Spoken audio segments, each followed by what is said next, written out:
soon Henry was mended and back at work. "You're looking so much better," said Emily. "Well, they've mended me tubes, but they didn't even look at me brakes, me gauges, me squeaky wheels. All in good time, Henry." Poor Henry. Get on, you! The express is late and it's got 2 engines. I think James couldn't pull it on his own, so Toby had to help him. "Never mind, James," whispered Toby. "They're only joking." "Ha ha! I shouldn't be treated like this," she grumbled. "This pace is too hot for my system. It'll fuse all my circuits." Yo ho ho, and a bucket of prawns, Attila spins, and the captain yawns. He's fallen in the water. "Ahoy there, Cranky!" cried Salty. "Where have you been?" snapped Cranky. "And a good day to you too, Captain. Hurry up!" barked Cranky. "I haven't got all day." "You're no fun," grumbled Bill. "You wouldn't be fun if you were stuck up here," snapped Cranky. "So that's why you're cranky," said Bill. "You're lonely," said Ben. "I'm not," Cranky cranked. "Not another one of your stories." "That reminds me of a story. It was a bitter cold winter. The brave little ship was stuck until the ice melted the next spring. He barely made it round the Cape. After 100 scary days at sea without a scratch, he sailed into port and crashed his bow, not 15 feet from my buffers. Luckily, no one was hurt." "Set my ears," wailed Cranky. "I can't take any more." "My funnel's cold," he puffed. "I want a scarf, I want a scarf."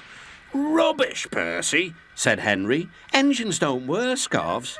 "Engines with proper funnels do," replied Percy. "You've only got a small one." "Scared the monster might get you," teased Douglas. "He might," said Donald. "There's no monster."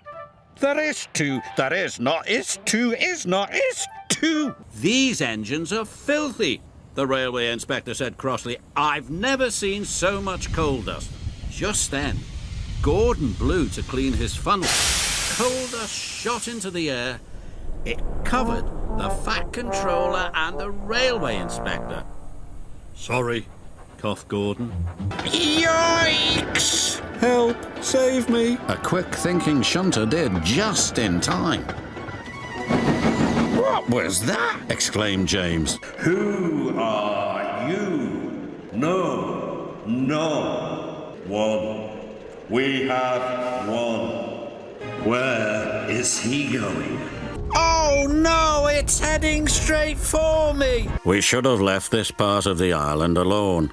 Rusty is sure that on a clear night it is gazing up at the mountain and that its sides are being carried on the wind to where it once used to stand, proud and silent. I wonder if Rusty is right, don't you? "You look like a ghost." Whoa! Look at me, I'm a ghost. Help! If Scarloey survived a snowfall and laughed, surely a big proud engine like you can do the same, chuckled Thomas. Moaned Gordon, and then fell as silent as the snow. Suddenly there was a whoosh and a wheesh and a clackety-clack as a streak of silver roared by on the track. All over Sodor, Thomas's friends were buffeted and blasted on their track.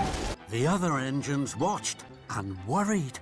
Then they blew their whistles long and strong. Spencer steamed and smiled, he raced and he roared. Thomas puffed and huffed, he heaved and he hauled. Then there was trouble. There was a clang and a prang. Thomas gasped. Thomas's wheels started to whir and to wobble. He flew faster and faster down the hill. Thomas raced down one hill and rattled up the next. Thomas's heavy trucks pushed him on and on through a junction where Spencer was waiting and into some potato trucks. Potatoes bounced everywhere, but Thomas sped on into a flatbed of jam barrels. Sticky jam flew in the air and landed all over Thomas. But still he went on and found himself rolling along an old rickety track. Ahead, Thomas could see a thick wall of bushes. With a scrunch and a crunch, Thomas crashed into the bushes and came to a stop. Oh, no! hooted Percy. Yuck! He groaned. I've never been this dirty. You look good enough to eat, Thomas hooted. Pudding, Percy, teased James. Chalk ice on wheels, chipped in Henry. Disgraceful, said Gordon pompously. Ooh, Thomas. I'm a plain-speaking engine, and I believe in plain speaking. Speak up. Grunted Duncan. I know my way about. I don't need smelly diesels to tell me what to do. Stop! Bust my boiler, laughed James. I said you were a broken-down little engine. I am, sighed Thomas. So I need your help. Can you take the children to their concert? Thomas whistled. Clickety-clack! Don't look back! Dirty Percy's on our track! Be quiet! When he arrived, the truck started teasing him. Percy, green and small, he's no use to us at all. Around the yard he'll puff and blow, but on the hills he's oh so slow. Be quiet! What's the matter, Percy? Asked Bertie. Nothing exciting ever happens, that's the matter, sighed Percy. It's just coal, and trucks. I'm bored. It would be surprising if something surprising happened. Oh, bother! Exclaimed Percy. That foghorn is so loud it rattles my dome, and it doesn't even make my axles tingle. No need to be rude. Is there a problem, Mr. Oliver? Yes, there is. That could have been a little smoother. Suddenly there was the sound of a loud whistle. It was a whistle they both feared. So with a pounding puff and a heaving huff, Hero was on the tracks, following Thomas to steam away from Spencer. Hero steamed down the track, rattling and clattering. His pistons pumped and his boiler bubbled. Hero chuffed as fast as he could. He wanted to whoosh away from Spencer. Then Spencer saw Hero and gasped. Spencer had never seen an engine as strange as Hero before. Hero's engine had started to clatter and clunk. His steam dome shook and his cylinders creaked. Hero was worried. Without the last engine part, Hero could only sputter and splutter. Hero's new lamp broke loose and hit Spencer. Now Hero's engine started to judder and jitter. Parts fell off. They clanged and they banged onto the track. More parts clattered and scattered from Hero's engine. Hero knew Spencer was right. The master of the railway was once more a heap of scrap. Hero couldn't puff on. So Spencer pumped his pistons and clickety-clacked after Thomas. Thomas heard Spencer's wheels whooshing and whirring behind him. Thomas and Spencer had the race of their lives. Thomas steamed over bridges and wheeshed through tunnels. He slipped through junctions and raced round bends. Spencer thundered and roared, but he couldn't get in front of Thomas. At a junction, Thomas puffed ahead. Then he turned quickly onto a side track. Spencer thundered on, then screeched to a stop. Spencer reversed back to the junction. He raced after Thomas along the narrow track. The rickety old track went over marshland. Thomas knew that it was the fastest way to Knapford. Thomas huffed and Spencer puffed. Spencer was closer and closer. Then there was trouble. The track was broken and Spencer was too heavy. With a creak and a crack, the track snapped beneath him. The mighty Spencer slid into the muddy marsh. Listen, Dookie, who worries about a few spills? I deserve a new coat of paint. The Fat Controller says I'm the pride of the line and... Rubbish, huffed Henry. We're all the pride of the line. Why, James, I'm the one who needs a new coat. Look at me. I'd rather not, retorted James. You're not a pleasant sight and wouldn't understand the needs of a really important engine. If you can't push trucks properly, Henry, why not talk to a tree instead? You know how much you like the forest. As a matter of fact, Bossy Boiler, the Fat Controller is inspecting the island for trees that are too close to the line. He's worried they might cause trouble. Ha! laughed James. If I came upon a tree, I'd just push it aside. Really? Make way for an important engine. But, sir, I've just been repainted. Can't Thomas or Percy do it? They're dirty and like working with trucks. Really useful engines don't argue. So James didn't. Your colour's nice, James. Pity about your face, though, said a truck. Grrr, grrr, ah, hooray! Hello, said a policeman ominously. And what's going on here? Bother. Help! He yelled.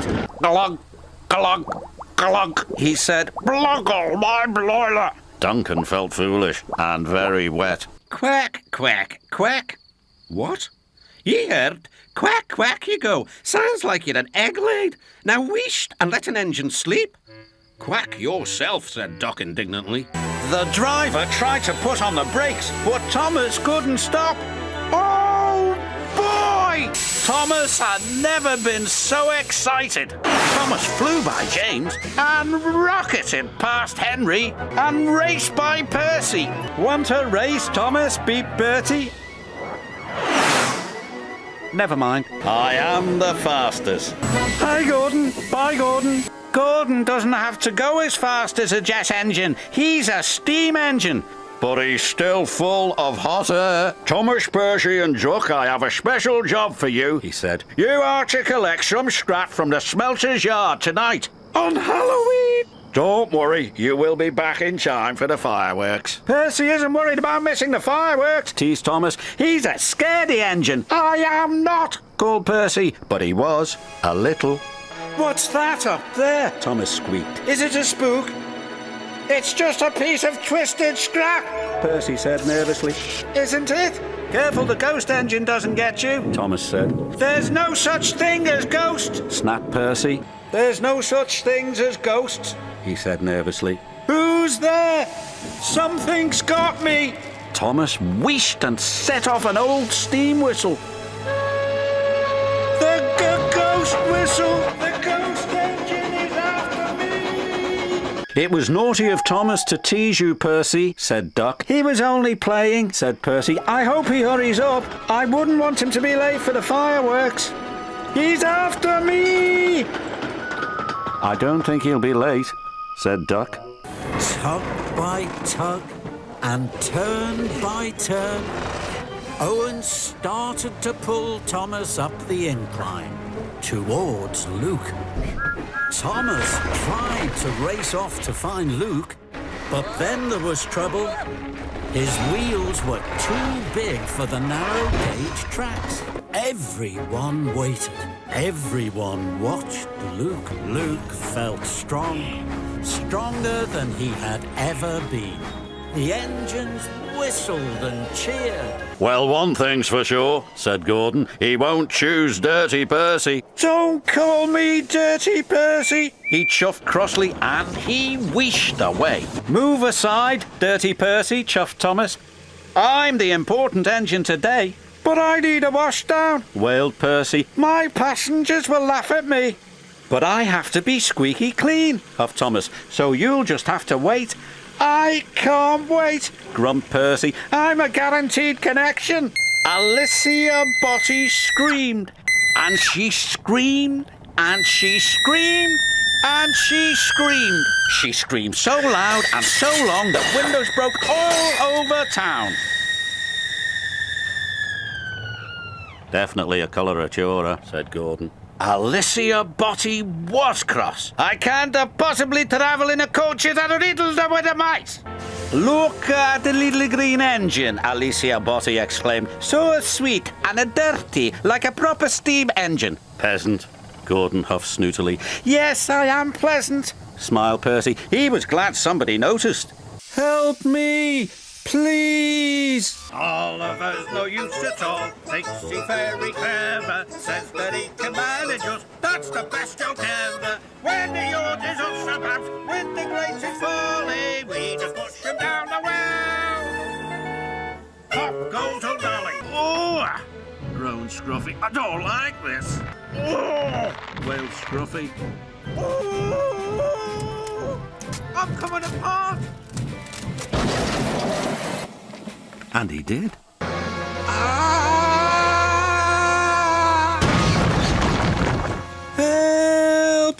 called the engines from inside the shed. I can't, called Cranky pathetically. Look, Henry, called Terence. We're beginning again. The hillside will look better than ever before. You'll see. Now Henry can see the trees growing strong and tall, and the animals are coming back. Sometimes everywhere is quiet. At other times, Henry can hear leaves rustling or a bird's wing brushing the air. Often he can hear the sound of children laughing, and always he is happy here.